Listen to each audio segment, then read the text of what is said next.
Lionel Johnson has never been one to seek the awe of others, nor indeed pay much attention to it, but he knows that his very nature as a Primarch often instills such feelings. He tries to draw on that now as he crosses the floor, closing the distance between them, making himself the focus of attention. "I serve myself," he declares. "Whom do you call master?" He frowns at a strange sensation, like fingertips of gossamer trailing across his brain. His mind is like a blade, the tall space marine says in a low voice. The lion's lip curls. "Stay out of my head, witch," he snarls, without any attempt to hide his aggression or disgust.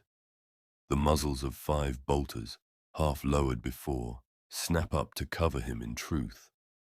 But the lion does not slow. He is nearly close enough, and they cannot know his capabilities.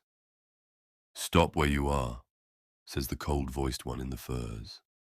The lion ignores him, blithely, as he would ignore any order from any space marine. Those hungry for power want to be obeyed more than they want anything else. They will repeat themselves and delay giving a command to fire, simply because a dead man cannot obey instructions. I said, the lion pounces into the center of the firing line. The force of impact bowls 2 warriors over in a clatter of ceramite. The lion pivots on his left arm, comes down with his feet under him, and uses the remainder of his momentum to wrench one of his victims off the floor, hurling him through the air into the cloaked sorcerer before the witch can react. Then the fight starts in earnest. His opponents are not Primarchs, but they are space marines, and their reflexes are still far faster than those of mortals. A bolt shell ricochets off the power pack of the lion's armor. Another bounces off his left pauldron. He dives back the way he came, seeking to bait them into shooting at him and hitting each other. But the traitors are too well disciplined. Instead, another one jerks and starts to fall as bolt shells strike him from a different angle. Zabriel approaches out of the gloom at a charge, both pistols firing. The lion is still moving. His fist connects with the faceplate of one of the traitors. Ceramite shatters, and the warrior flies backward. Another lunges forward with one hand extended, his gauntlet's fingers shaped into talons, or melded with disfigured flesh beneath. The lion catches his attacker's wrist, pivots once more, and swings his opponent around, using him as a bludgeon. The Astartes he bore to the ground but did not throw into the sorcerer regains his feet, just in time to be flattened once more. Zabriel charges at the sorcerer with a yell, force sword clashing with chainsword in a shower of sparks and a snarl of teeth. "Enough," the commander thunders, advancing on the lion at speed. An energized weapon crackles to life, a thunderhammer, ready to discharge with armor-splitting force. The lion watches him come, sees the start of his swing, then lashes out with the edge of his hand. He strikes the hammer just behind the head. The combined force of his blow and the Chaos Lord's attack snaps the haft, sending the hammerhead flying clean off. The traitor Astartes staggers into the lion, unbalanced by the unexpected lack of resistance. The lion tosses him upward by his furs. The Chaos Lord flails, unused to being manhandled in such a manner, and as he starts to descend, the lion grabs his enemy, forcing him down across one bent knee. The traitor's armor fractures, along with his spine. The lion dumps him off to the ground. Zabriel screams. The lion looks up and sees the sorcerer bathing the dark angel in a hellish beam of light, emanating from the eye slits of his helm. He snatches a fallen bolt gun off the floor, breaks off the trigger guard so his finger fits, and fires the weapon at the sorcerer's back. The bolts strike home. The sorcerer staggers, his concentration breaks, and the spell sputters out. Zabriel recovers himself and swings with his chainsword. It's a weapon designed to chew through flesh and light armor, not solid ceramite plate. But Zabriel angles it perfectly. The blow catches the sorcerer in the neck joint. The traitor jerks, and blood spurts as monomolecular teeth tear into his body. Zabriel places one hand on the back edge of his chain blade and forces it deeper, seeking to decapitate his enemy. The lion throws the bolt gun away. Even that brief contact through his armor felt dirty somehow, and stamps on the traitor whose helmet he shattered with his fist, bursting his skull. That makes 3 dead. The sorcerer's head clatters to the floor. The rest are still in the fight, but they are all injured to one degree or another, and the lion can sense their shock. They were not ready for him. Then the air shimmers with the distinctive disturbance of a teleport flare. 2 hulking shapes shudder into existence. They were space marines once. Now they are swollen almost beyond recognition, their monstrous physiques having burst out between the plates of their armor and fusing with it. Their exposed flesh crawls with veins that pulse with foul energy, and they are bedecked with twisted guns that extrude from their bodies like growths. Only their heads still seem the same size as they once were. They might look comical, tucked away in the mass of flesh and muscle surrounding them. Were the rest of their forms not obviously so very deadly? The lion reaches instinctively for a sidearm that is no longer there. He only wastes half a second in doing so, but that is enough. His newly arrived enemies have no such problems. A rocket strikes him in the chest and detonates. The light and noise are indescribable, all-encompassing. He is thrown backward by the force of the explosion, landing against a cracked wall with his armor screaming warnings at him. No sooner has he come to rest than a hail of shells, smaller caliber, but still dangerous, batters into him. The Lord of the First scrambles to one side, trying to get clear of the barrage, but a monstrous shape looms up through the scree of warning glyphs in his helm and swings a fist the size of an ammunition crate. The blow strikes the lion with such force that he is knocked not just backward into the wall behind him, but through it. Chunks of ferrocrete tumble down, one striking his helm as he struggles to rise. Dust is everywhere. The monstrosity that struck him bellows in murderous rage and smashes at the wall, seeking to enlarge the hole sufficiently to follow him. A thunderous explosion a few yards away indicates that its companion intends to simply shoot its way through. The lion rolls away to get out of the current line of fire and tries to take stock. His armor is cracked. His helm's readouts suggest that his power pack may go critical if it is smashed through another wall. His instincts tell him to put distance between himself and his monstrous pursuers. But he has no ranged weapons to engage them from afar. If he stays close, he will have no cover from point-blank shots and will remain within reach of their ferocious strength. He could probably handle one of them, even despite the sorcerous malady still clawing at him. But they have already shown their ability to work together. He looks around for something, anything, to even the odds. His heart leaps with sudden hope. This chamber is even more battle-damaged than the one he so recently and violently exited, so much so that the entire back wall has already come down. But he recognizes it. An armory. It has been pillaged, of course. Still, there is always the hope that the raiders missed something. The lion slips between weapon racks, hunting for anything he can use. An explosion shakes the room as one of the Chaos Worshippers' foul guns spits out an incendiary charge, punching a hole a yard in diameter through the lion's temporary cover. He keeps his head down and continues searching. A space marine would have his own weapons with him at all times. But clearly, this armory had a purpose. Ammunition, spare weapons, more specialist or esoteric pieces, and grenades from which a space marine would restock as needed.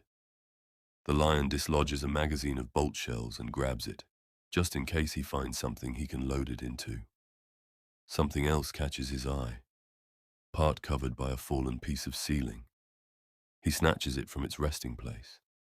It's unfamiliar, but frag grenades, it seems, have not changed much in 10,000 years.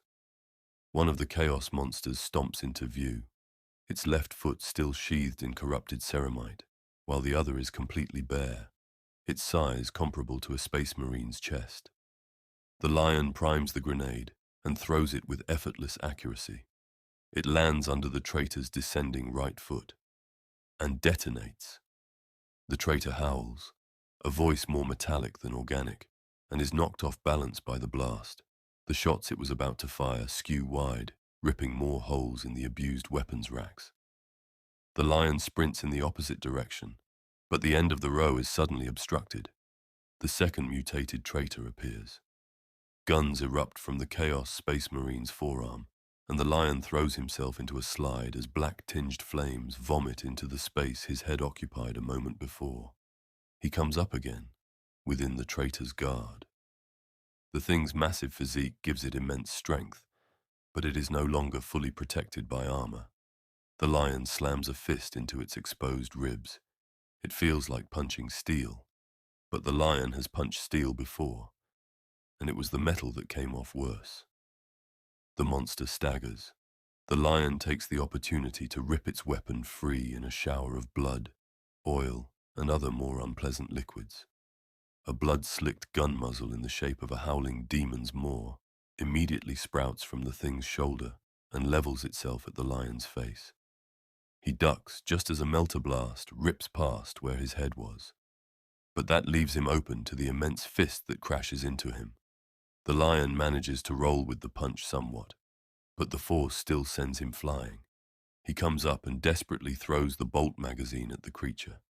Its next blast atomizes the magazine just a few feet from its face.